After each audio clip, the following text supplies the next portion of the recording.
we had next match. We had Javon and Other versus No Quarter Catch Crew. Sorry, Cedric Alexander, you're an Other today.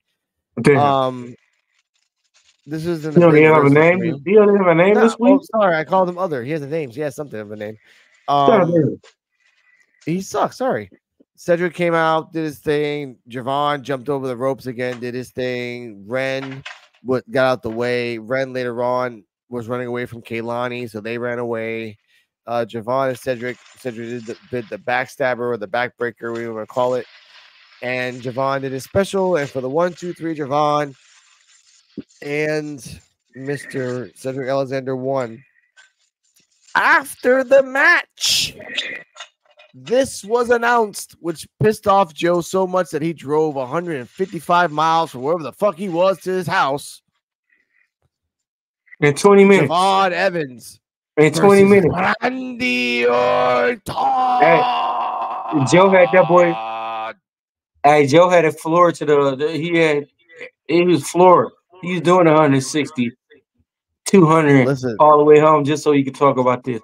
And we give Joe his time, bro. Joe, you got like 3 minutes, bro. I didn't even take my backpack off yet for work or my badge or nothing. I'm still in work clothes. Like, I didn't even go sit. I haven't even sat down yet. I'm still standing and pacing the floor. Get Joe his 3 minutes. Hey, look, we'll get Joe his 3 minutes about this mess. Come on, man. Go ahead. Say it, man. Go ahead. So what's gonna happen is Javon Evans is gonna be made a human highlight reel of when Randy Orton catches him in midair doing like a shooting star or something like he did Evan Bourne with an RKO and busts his shit and then pins his ass because he's gonna be made famous by an RKO.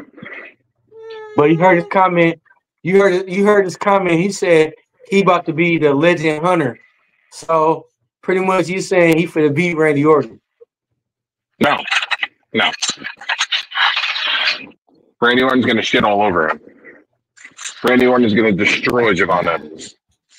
Joe, I think, and I hate to say this. Don't you fucking say that he's going to beat Randy Orton. That's what I'm saying. Don't you fucking say he's going to beat Javon Evans. I'm sorry. Hold on, Gizmo, man. Hold on, Gizmo. Sorry. Let's get Joey 3 minutes. Get Joey 3 minutes so you can go on there, Joe. Come on, get it out, man. You've been wanting to get it out. If they let Javon Evans beat Randy Orton, I will quit watching wrestling. WWE will be in my back burner. You heard it. That is bullshit. You're going to have a legend like Orton, who is in his best shape of his life, lose to a fucking crackhead bum like Javon Evans? No. Now, let's bring reality back to wrestling, ladies and gentlemen. That's what we call each other the podcast for under. This is why we love it. This is why we love it. We could talk about it, and nobody don't want to talk about it. We talk about it. Javon Evans is gonna pin Randy Orton 1, 2, 3, and Joe is explaining that he's not gonna watch wrestling anymore, and I feel bad for that because if I thought, okay, I know that's your opinion. And I thought it was kind of weird why Randy Orton would pick him. Why him? Like NXT, they're throwing every fucking person into this. They're doing the fucking Miz TV on NXT. They're doing the Grayson Waller effect on NXT. And they're throwing fucking Randy Orton on NXT. Randy Orton, for the first time ever, is coming to NXT. First time ever, right? Yeah. But this how I feel, though. This is how I feel. Yeah. How many people have said they was gonna get Randy Orton and they never got Randy Orton? Randy Orton is a legend already. Randy Orton is a legend killer. Randy Orton, look how you did Evan Bourne. To me, what's gonna happen is Randy Orton go RKO the shit out of Javon Evans. I mean, to me, like I said, I like Javon Evans. He an up-and-coming wrestler.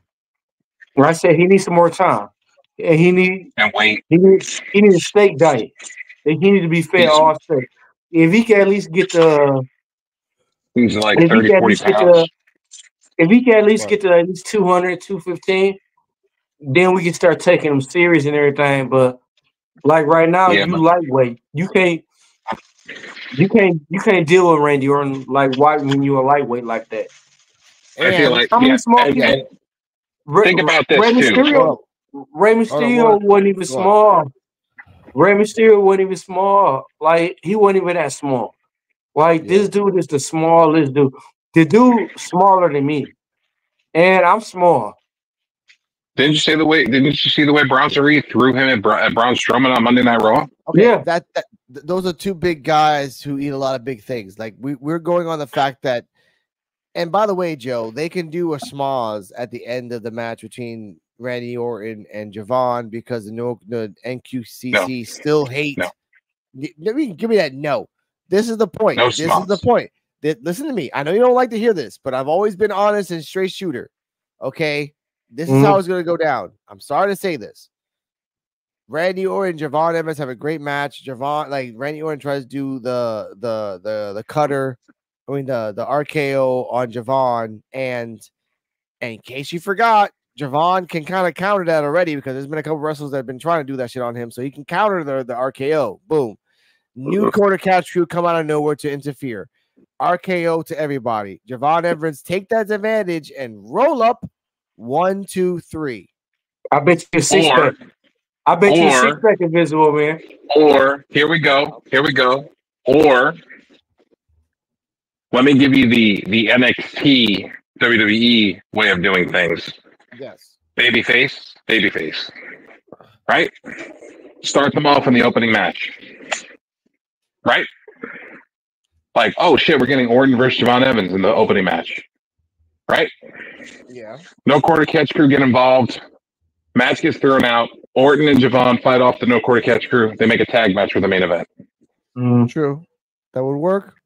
Typical NXT WWE.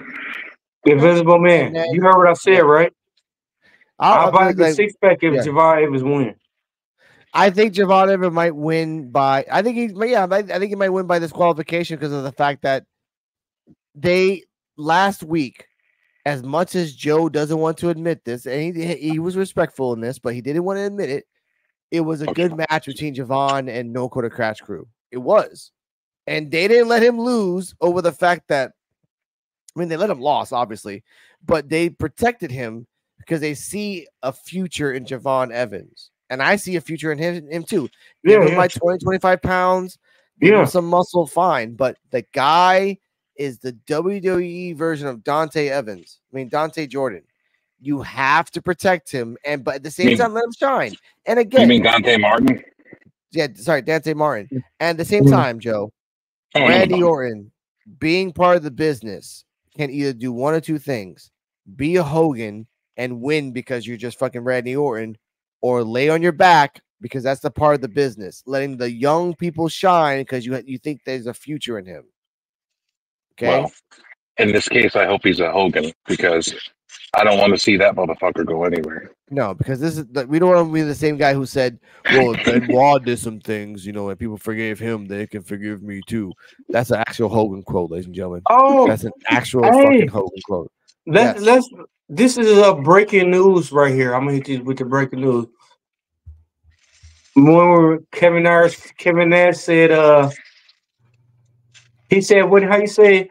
He says guys in the back room that would, how you say? He says shit like, pretty much it's like you get paid all this money, but then there's guys in the back room that's getting paid little or nothing.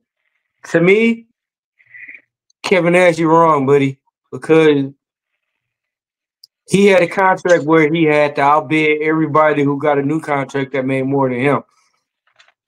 So on that part right there, I had to say Kevin Nash was wrong about that. Him and this Logan Paul incident. Jake, man, Kevin Nash. No, when he said he had me when he was talking, but he was like, "There's other guys in the back that don't even get paid." Kevin Nash just came out talking about how he supports Kamala Harris.